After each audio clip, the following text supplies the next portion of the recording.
स्वागत है आप सभी का दोस्तों हमारे इस YouTube चैनल स्टडी 24/7 पर।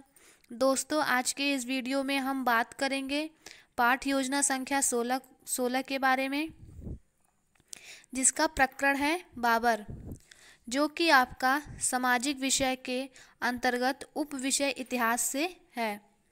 दोस्तों हमने पिछले वीडियो में 1 से 15 तक के लेसन प्लान को आपको बताया है। आज हमारा यह 16वां वीडियो है लेसन प्लान का। तो आइए हम देखते हैं इस पाठ योजना को कैसे तैयार करेंगे। सबसे पहले आप पाठ योजना लिखेंगे, इसके बाद आप अपने अकॉर्डिंग नंबर डालेंगे। जैसे हमारा यह 16वां पाठ योजना है इसलिए हम 16 डालेंगे। फिर आपका आता है विद्यालय का नाम। विद्यालय का नाम मैंने आपको बताया है, जहाँ आपकी टीचिंग लगी है वहाँ के विद्यालय का नाम आपको लिखना होता है। फिर आप 3 कॉलम बनाएंगे, जिसमें दिनांक, कक्षा, विषय, प्रकरण, चक्र और अवधि आपको लिखना होता है। तो आपका विषय है इतिहास और हमारा प्रकरण है बाबर। बाकी चीज़ें आप अपने अकॉर्डिंग डालेंगे दोस्तों। अब हम आगे देखते हैं। सबसे पहले हमको लिखना है सामान्य उद्देश्य। जैसा कि मैंने आपको बताया है, सामान्य उद्देश्य विषय से संबंधित होता है और विशिष्ट उद्देश्य प्रकरण से संबंधित होता है। तो फ्रेंड्स, सामान्य उद्देश्य आपको सिर्फ एक बार ही लिखना होता है, परंतु विशिष्ट उद्देश्य सभी पाठ योजना में अलग अलग होता है। तो सामान्य उद्देश्य का मैंने अपने चैनल पे वीडियो डाला है, आप जाके वहाँ से देख सकते हैं कि सामान्य उद्देश्य में क्या लिखना है। एक बार आप सामान्य उद्देश्य लिख लेंगे, उसके बाद आपको सामान्य उद्देश्य लिखने की जरूरत नहीं पड़ेगी। आप हर सभी पाठ योजना में पूर्ववत लिख सकते हैं। अब आप विशिष्ट उद्देश्य देखेंगे। विशिष्ट उद्देश्य में आपको 3 बिंदु मिलेंगे। पहला है ज्ञानात्मक उद्देश्य, दूसरा है हमारा बोधात्मक उद्देश्य और तीसरा है क्रियात्मक उद्देश्य। आइए हम देखते हैं ज्ञानात्मक उद्देश्य में हमको क्या लिखना है। तो ज्ञानात्मक उद्देश्य का पहला बिंदु है छात्र मुगल शासक बाबर के बारे में जान सकेंगे। दूसरा बिंदु है छात्र बाबर के द्वारा किए गए युद्धों के विषय में जान सकेंगे। अब हम देखते हैं बोधात्मक उद्देश्य में हमें क्या लिखना है। तो बोधात्मक उद्देश्य में आपको लिखना है विद्यार्थी बाबर के जीवन के विषय में जान सकेंगे। विद्यार्थी बाबर के शासन एवं साम्राज्य के विषय में जान सकेंगे। अब हमारा आता है तीसरा बिंदु क्रियात्मक उद्देश्य, जिसका पहला पॉइंट है छात्र बाबर के चरित्र का अनुकरण कर सकेंगे। दूसरा बिंदु छात्र बाबर के साम्राज्य विस्तार को मानचित्र पर दर्शा सकेंगे, अर्थात आपके द्वारा समझाई गई बातों को वह समझ चुके हैं और उसे मानचित्र भी दर्शा सकते हैं और बाबर के चरित्र का वो अनुकरण करेंगे। अब आता है हमारा सहायक सामग्री। यदि आप कक्षा में किसी उपकरणों का प्रयोग नहीं कर रहे हैं तो आप चॉक, डस्टर इत्यादि लिख सकते हैं। इसके आगे हमारी हेडिंग है पूर्व ज्ञान। ये देखिए पूर्व ज्ञान। पूर्व ज्ञान में आपको लिखना है विद्यार्थी बाबर के विषय में सामान्य जानकारी रखते हैं। विद्यार्थी बाबर के शासन के विषय में सामान्य जानकारी रखते हैं। अब आता है हमारा प्रस्तावना प्रश्न। प्रस्तावना प्रश्न बड़ी ही सावधानी पूर्वक बनाना चाहिए, इधर उधर ना हो, ये क्रम में हो। तो प्रस्तावना प्रश्न बनाने के लिए आपको 3 कॉलम बनाने होंगे। पहला है प्रस्तावना प्रश्न, दूसरा है छात्र अध्यापिका कथन, यदि छात्र हैं तो छात्र अध्यापक कथन, तीसरा है छात्र कथन, जिसमें प्रस्तावना प्रश्न में हमारा पहला प्रश्न है लोदी वंश का अंतिम शासक कौन था। तो लोदी वंश का अंतिम शासक कौन था? इब्राहिम लोदी था। प्रस्तावना प्रश्न हमें ऐसे बनाना है ताकि उसके जो लास्ट के क्वेश्चन हो वह हमारे प्रकरण से संबंधित क्वेश्चन होना चाहिए। फिर हमारा दूसरा प्रश्न है लोदी वंश ने कब से कब तक शासन किया। तो उत्तर है 1451 से 1526 ईस्वी तक लोदी वंश ने शासन किया। अब हमारा तीसरा प्रश्न देख लीजिए, इब्राहिम लोदी को हराकर किसने मुगल वंश की नींव रखी। उत्तर है हमारा बाबर। चौथा प्रश्न हमारा बाबर के बारे में आप क्या जानते हैं। यह देखिए जो हमारा प्रकरण है वह उससे रिलेटेड प्रश्न है ये। तो इसका उत्तर छात्रों को नहीं पता, इसलिए क्या है, समस्यात्मक प्रश्न है जिसका स्पष्टीकरण आपको देना होगा। अब आप लिखेंगे उद्देश्य कथन। उद्देश्य कथन में जो आप प्रकरण पढ़ाएंगे वही आप छात्रों से कहेंगे। जैसे बच्चों, आज हम लोग बाबर के विषय में विस्तृत अध्ययन करेंगे। इसके बाद आता है आपका प्रस्तुतिकरण। प्रस्तुतिकरण में आप लिखेंगे क्या, अध्ययन एवं अध्यापन की दृष्टि से प्रस्तुत पाठ को एक अनुवृत्ति में विभक्त किया गया है। यदि आप इसे नहीं लिखते हैं तब भी कोई बात नहीं है।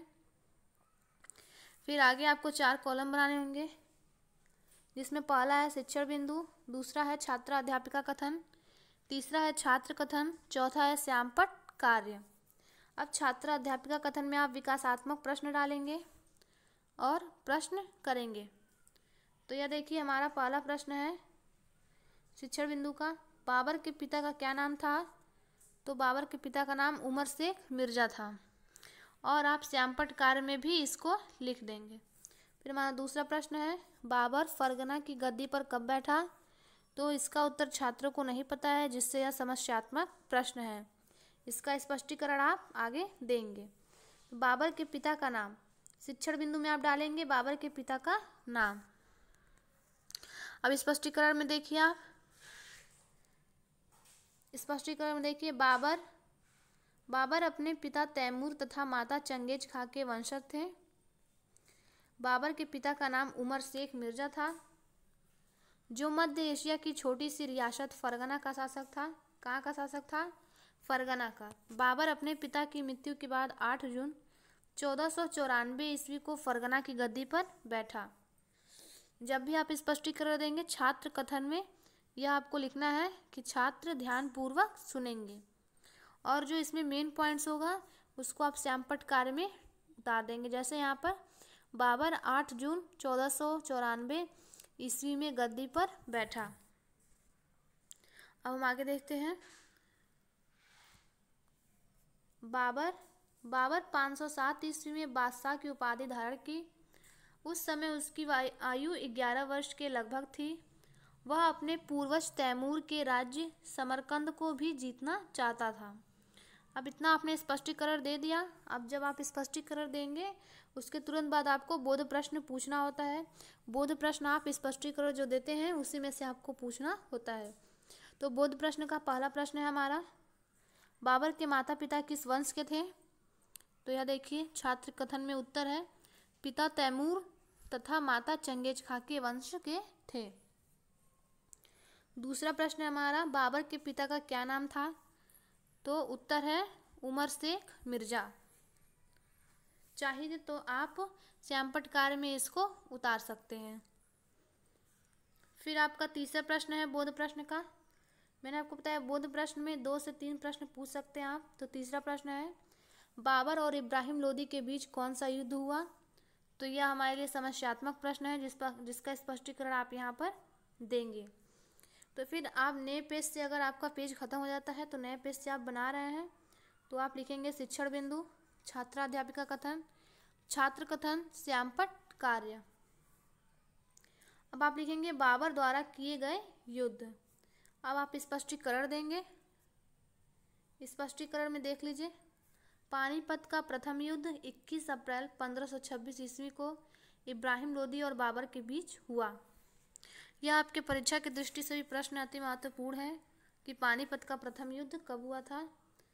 तो 21 अप्रैल 1526 ईस्वी को हुआ था, जिसमें बाबर की जीत हुई। बाबर ने दिल्ली पर राज्य स्थापित करने के लिए मेवाड़ के शासक राणा सांगा को, खानवा के युद्ध 1527 ईस्वी में, और चंदेरी के शासक मेदिनी राय को चंदेरी के युद्ध। यह बाबर के जितने भी युद्ध हुए हैं, 4 युद्ध हुए हैं बाबर के, वह पूछा जाता है परीक्षाओं में। आप ये देख लीजिए, जब आप स्पष्टीकरण देंगे तो छात्र कथन में आप ये लिखना ना भूलें कि छात्र ध्यानपूर्वक सुनेंगे। फिर आप मेन पॉइंट्स को लिखेंगे। पानीपत का प्रथम युद्ध 1526 ईस्वी में इब्राहिम लोदी और बाबर के मध्य हुआ। श्यामपट्ट कार्य में आपको यह लिखना है। अब हम आगे बढ़ते हैं। यहाँ पे हम लोग थे 1527 ईस्वी में, और चंदेरी के शासक मेदिनी राय को चंदेरी के युद्ध में 1528 ईस्वी में, तथा अफगान सरदारों को घाघरा के युद्ध 1529 ईस्वी के युद्धों में पराजित कर भारत में मुगल साम्राज्य की स्थापना की। फिर आगे देखिए, बाबर ने अपने शासनकाल में केवल युद्ध किए। स्पष्टीकरण देने के बाद आपको बोध प्रश्न पूछने होते हैं। तो ये हमारा बोध प्रश्न है। पहला बोध प्रश्न है, पानीपत के युद्ध में किसकी हार हुई? तो इब्राहिम लोदी की हार हुई थी। दूसरा प्रश्न है, खानवा का युद्ध किनके बीच हुआ? तो बाबर और राणा सांगा के बीच हुआ। चंदेरी के युद्ध में किसकी पराजय हुई? उत्तर है मेदिनी राय। चौथा प्रश्न हमारा, बाबर के चरित्र के बारे में बताइए। तो यह छात्रों को नहीं पता, यह समस्यात्मक प्रश्न है जिसका स्पष्टीकरण आप देंगे। तो यह देख लीजिए, शिक्षण बिंदु में आप लिखेंगे बाबर का चरित्र। अब आप स्पष्टीकरण देंगे। स्पष्टीकरण में लिखेंगे आप, बाबर को कलम और तलवार दोनों का सिपाही कहा जाता है। यह भी कभी कभी परीक्षाओं में पूछ लिया जाता है कि कलम और तलवार का सिपाही किसे कहा जाता है। तो आप ध्यान देंगे, बाबर को कहा जाता है। सैनिक कार्यों के साथ साथ वह साहित्य के प्रति विशेष दृष्टिकोण रखता था। उसे तुर्की एवं साहित्य एवं फारसी भाषा का अच्छा ज्ञान था। बाबर स्वयं भी उच्च कोटि का साहित्यकार था।